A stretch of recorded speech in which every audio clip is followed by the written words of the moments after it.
하나님 아버지의 사랑과 우리 주 예수 그리스도의 은혜와 평강이 저와 여러분 심령 속에 말씀과 성령으로 충만하시기를 우리 주 예수 그리스도 이름으로 간절히 축원합니다. 오늘은 구약 성경 예레미야 23장을 본문로요.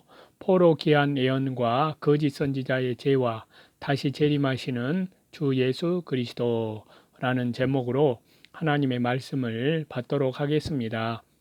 먼저 1절과 2절인데요. 여기에서 양무리는 이스라엘 백성을 가리키고요. 멸함이 흩어버리는 목자는 유다의 지도자들로서 왕과 방백, 제사장, 거짓 선지자들을 가리킵니다.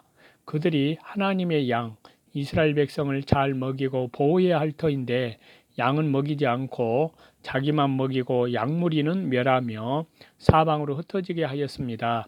다시 말하면 그들의 범죄와 나태성 때문에 이스라엘 백성이 원수에게 죽임을 당하고 사로잡혀 가게 될 것을 가리키고 있습니다.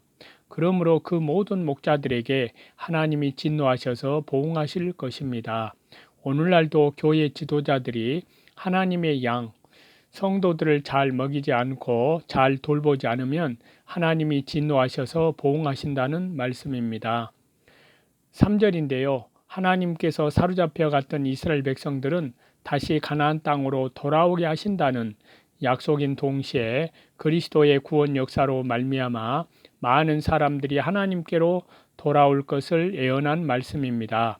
4절인데요. 그들을 기리는 목자들은 장차 참 목자들, 지도자들을 세워 하나님의 양무리를 잘 먹이고 잘 인도하게 하여 양무리가 생육하고 번성하게 될 것을 가리킵니다. 또 이것은 장차 참 목자이신 주 예수 그리스도께서 초림하셔서 또 재림하셔서 이스라엘을 회복시킬 것을 예언한 말씀이기도 합니다. 그리스도께서 주님의 인도와 주장을 받아 말씀을 올바로 전하는 종들을 통해서 양떼를 돌보고 흩어졌던 양떼를 다시 돌아오게 하여 잘 먹이고 길러주실 것이라는 말씀입니다. 참 목자는 흩어진 양떼를 모으고 쓰러졌던 양떼를 일으켜 세우며 섞은 것이 없는 순전한 하나님의 말씀으로 양떼의 생명을 길러나가며 번성케 한다는 말씀입니다. 5절과 6절인데요. 이 말씀은 그리스도가 탄생할 것을 초림하실 것을 예언한 말씀입니다. 다윗에게 한 의로운 가지를 일으킬 것이라. 다윗의 자손 가운데에서 그리스도가 나실 것을 가리키고요. 요한계시록 5장에는 그리스도를 유다 지파의 사자 다윗의 뿌리라고 했습니다. 그가 왕이 되어 그리스도의 왕권을 가리킵니다. 지혜롭게 행사하며 그리스도께서 성령으로 행하며 진리대로 행사하여 하나님의 뜻, 즉 구원 사역을 잘 이루어 나갈 것을 의미합니다. 세상에서 공평과 정의를 행할 것이며, 공평은 그리스도께서 온 세상의 죄를 대신하여 십자가에 못 박혀 죽으심으로 하나님의 공의를 완성시키신 것을 가리키시고, 또 정의는 그리스도께서 신구약 성경을 다 행하시고 십자가에 죽기까지 복종하셨기 때문에 의를 세우실 것을 가리킵니다. 유다는 구원을 얻겠고 유다인뿐만이 아니라 그리스도를 믿는 모든 사람들이 구원을 얻을 것을 가리킵니다. 그리스도는 성도의 의가 되고 영적 평안이 됩니다. 7절과 8절인데요. 이스라엘 백성들이 하나님 앞에 맹세할 때 전에는 종살이하던 애굽에서 구원해 주신 하나님으로 맹세하였지만 앞으로는 북방 바벨론 포로 생활하던 곳에서 구원해 주신 하나님으로 맹세하게 된다는 뜻입니다. 전에 구원해 주신 하나님을 의지하고 지금 구원해 주신 하나님으로 살 때 하나님께 더욱 찬송과 감사를 하게 됩니다. 전에 하나님으로 말미암아 큰 구원을 받은 사람은 오늘 구원받는 역사가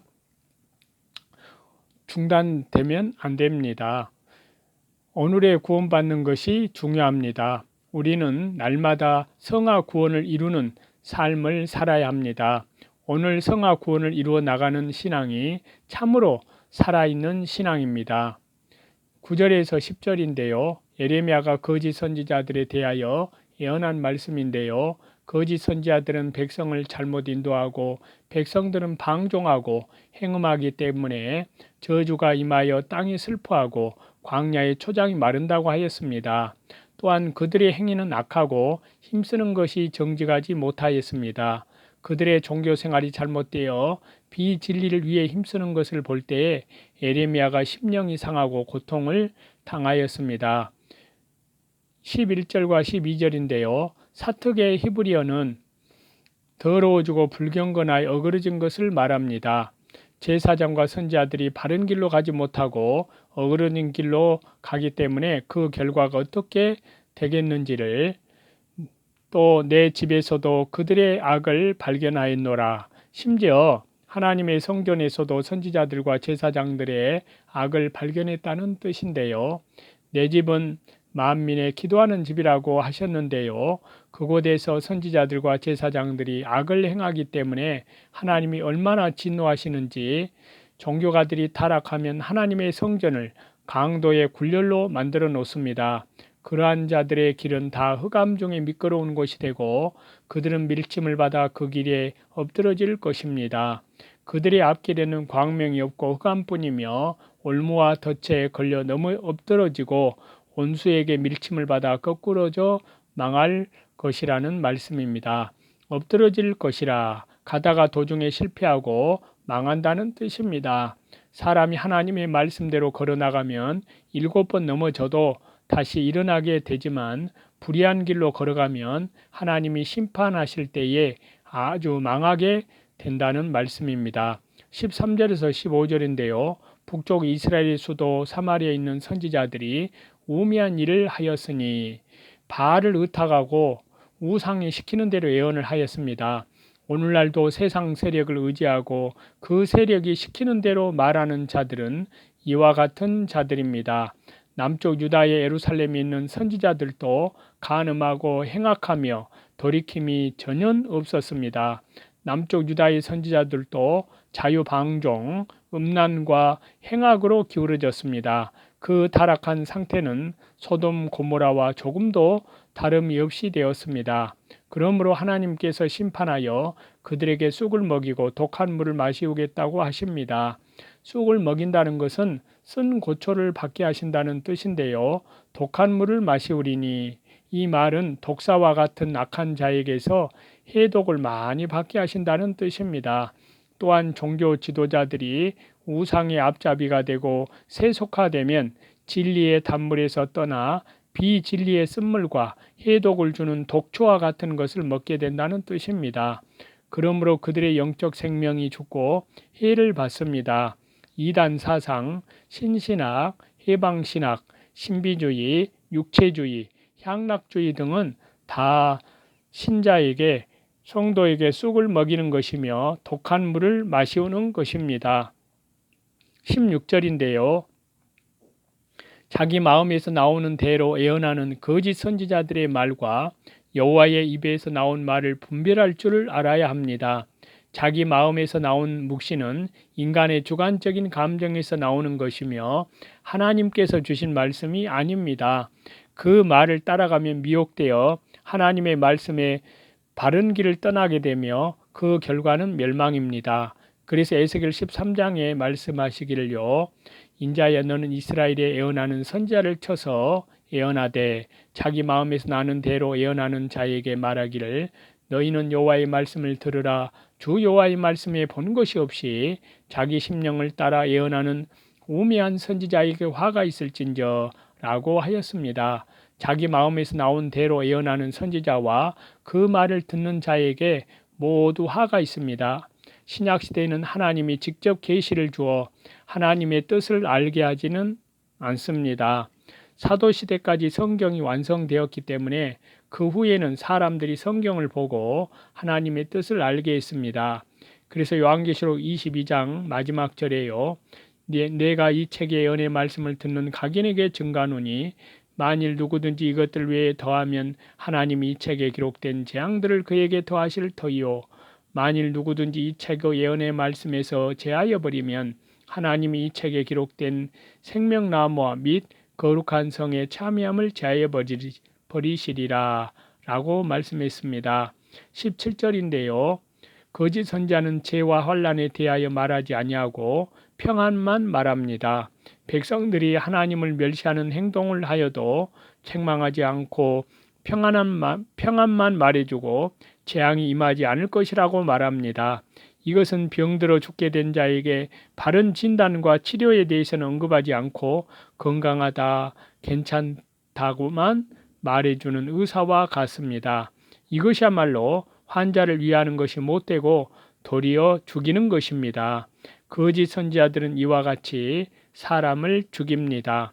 18절인데요.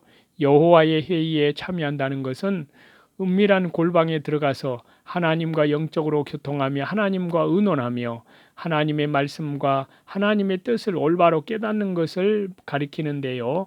하나님은 이러한 사람을 찾으시고 그 사람에게 하나님의 뜻을 알려서 하나님의 나라를 세워 나가시며 다스려 나가십니다. 19절과 20절인데요.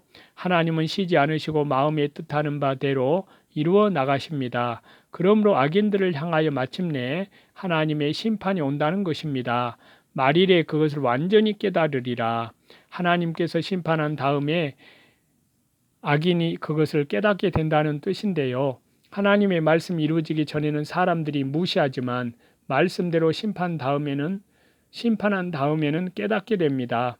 처음에는 믿지 않던 사람도 징계받은 다음에 깨닫고 하나님의 말씀이 이루어질 때 깨닫게 됩니다.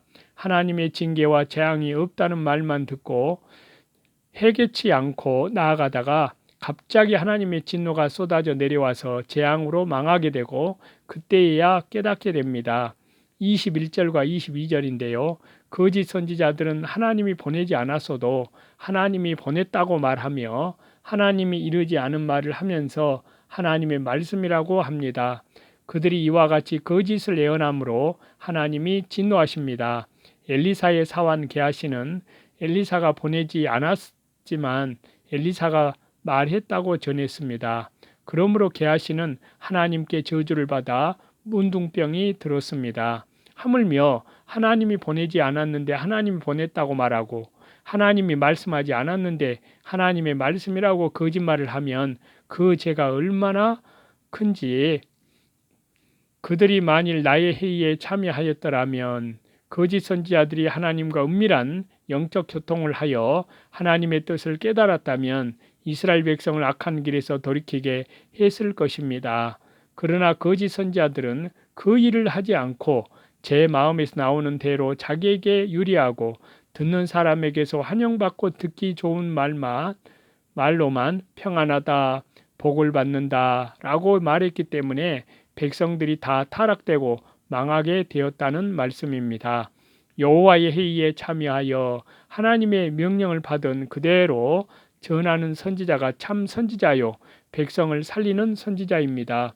은밀한 골방에 들어가 여호와의 회의에 참여하는 일을 하지 않고 인본주의로 나가는 선지자들은 성도들의 신앙을 잠들게 하고 죽게 하는 선지자입니다.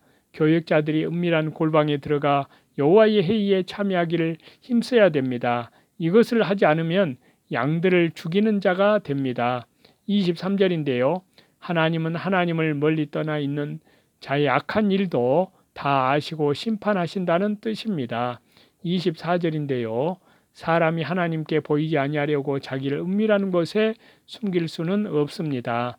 왜냐하면요. 하나님은 천지에 충만하시기 때문입니다. 그래서 시편 139편에 말씀하시기를요. 내가 주의 신을 떠나 어디로 가며 주의 앞에서 어디로 피하리이까. 내가 하늘에 올라갈지라도 거기 계시며 음부에 내 자리를 펼지라도 거기 계시니이다 라고 말씀하고 있습니다. 나는 천지에 충만하지 아니하냐. 하나님은 무소부재하신 하나님이십니다. 하나님은 하늘에 계시고 우주에 충만하시고 만물을 초월해 계시며 만물 안에 계십니다.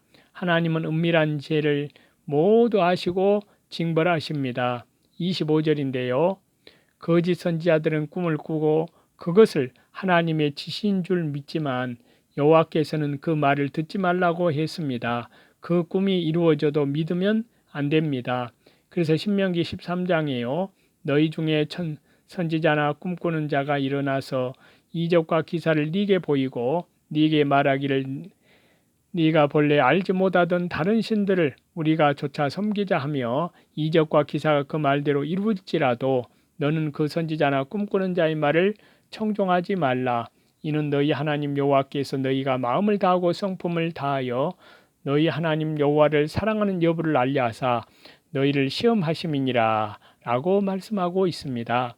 성도가 하나님의 말씀만 믿고 따라가야 합니다. 성경 말씀을 깨달아서 그 말씀대로 하는 것이 귀한 것입니다.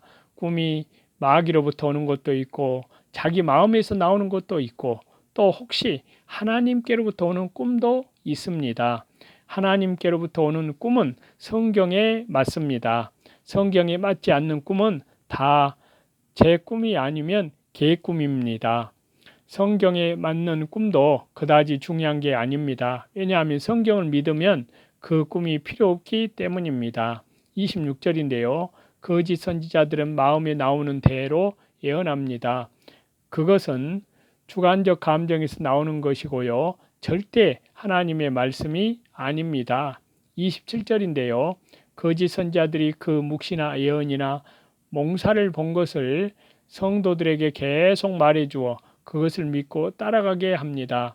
그 결과 성도들은 하나님과 그 말씀을 따라가지 못합니다. 그것이 마귀의 역사요, 하나님을 대적하는 악사요, 성도를 죽이는 역사입니다. 28절인데요. 밀은 생명 있는 하나님의 말씀을 가리키고요. 견은 거짓 선자가 아무 생명 없이 전하는 말과 몽사와 예언 등을 가리킵니다. 하나님의 말씀을 바로 전하지 못하는 것은 겨와 같습니다. 왜냐하면요, 거기에는 아무 생명이 없고 껍데기만 있기 때문입니다. 그것은 아무 가치가 없고 바람만 불어도 흩어지고 불에 타 없어지고 말 것입니다. 그러나 하나님의 말씀은 살아있는 말씀입니다. 우리는 생명 있는 하나님의 말씀을 먹고 그 말씀의 생명으로 살며 자라가야 합니다. 생명 있는 말씀을 받으려면 여호와의 회의에 참여해야 합니다. 영적 세계에 들어가서 하나님과 더불어 의논하고 하나님의 말씀을 받아 자기 생명이 살고 그 말씀을 영으로 전해 주어야 듣는 자의 생명이 삽니다. 하나님의 말씀을 지식적으로만 가르치면 아무 생명이 없습니다. 영적인 하나님의 말씀을 성령의 권능으로 전할 때 밀과 같은 생명 있는 말씀이 됩니다. 29절인데요. 하나님의 말씀은 불 같아서 악인들을 사르고 방망이 같아서 불의한 세력들을 심판하신다는 뜻입니다. 그들이 5장 14절에 보면은요. 그들이 이 말을 하였은즉 볼지어다 내가 내 입에 있는 나의 말로 불이 되게 하고 이 백성으로 나무가 되게 하리니 그 불이 그들을 사르리라고 했습니다. 그래서 고린도후서 10장에 보면요. 우리의 싸우는 병기는 육체에 속하는 것이 아니요 오직 하나님 앞에서 견고한 진을 파하는 강력이라.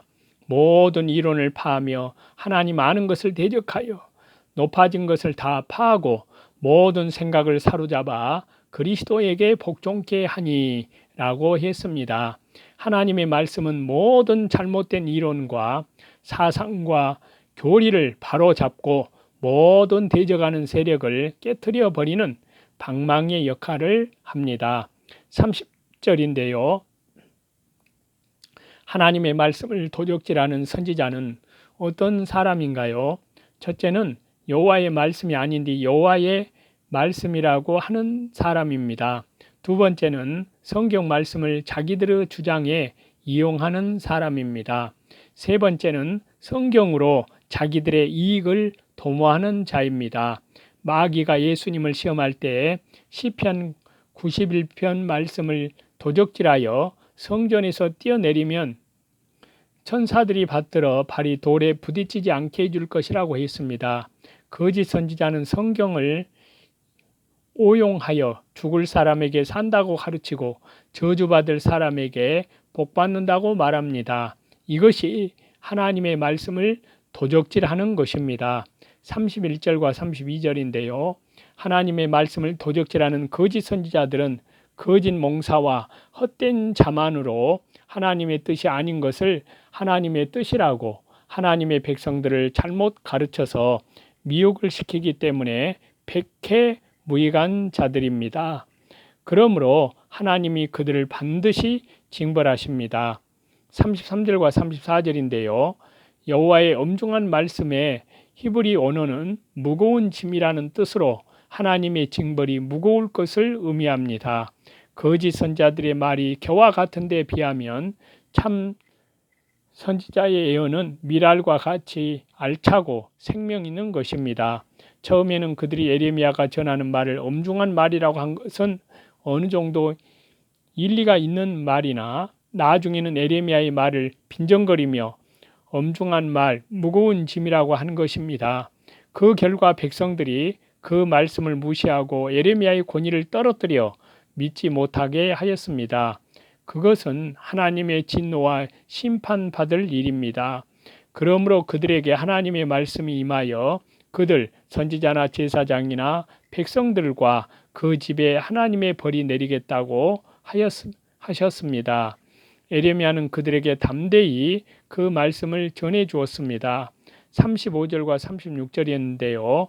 예레미야가 전하는 말씀을 엄중한 말씀이라고 조롱하는 거짓 선지자와 제사장과 유다 사람들에게 그런 망령된 말씀을 다시 하지 말고 겸손한 태도로 여호와께서 무엇이라고 응답하셨으며 무엇이라고 말씀하셨느냐 하고 물어보라고 하였습니다. 만일 계속해서 하나님의 엄중한 말씀이라고 조롱하면 그런 망령된 자들에게 하나님께서 중벌을 내리겠다고 하셨습니다. 그 사람이 자기 말에 의해 중벌을 받는다는 것입니다. 37절인데요. 또 38절, 40절입니다. 하나님의 말씀을 조롱하는 그들은 여호와의 엄중한 말씀이라 하지 말라고 했어도 계속하여 여호와의 엄중한 말씀, 무거운 짐이라고 하였습니다. 그것이 하나님의 말씀을 멸시하는 것이요 하나님을 대적하는 죄입니다. 그러므로 하나님께서 그들을 열조의 준 성읍에서 내어버려서 완전히 잊어버리게 하고 영영이 수치와 치욕을 당하게 하겠다고 하셨습니다. 하나님의 말씀을 멸시한 자들은 이처럼 큰 심판을 받습니다. 본문을 통해 저와 여러분은 거짓 선지자는 말할 것도 없지만 그를 따르는 사람들에게 하나님의 심판이 임한다는 사실을 알 수 있습니다. 말세에는 거짓 선지자들이 더욱 극성을 부릴 터이기 때문에 우리는 무엇보다도 하나님의 말씀을 가까이 하여 악한 무리들에게 미혹되거나 그들의 행위에 동참하는 일이 없는 저와 여러분이 다 되시기를 다시 재림하시는 우리 주 예수 그리스도 이름으로 간절히 축원합니다.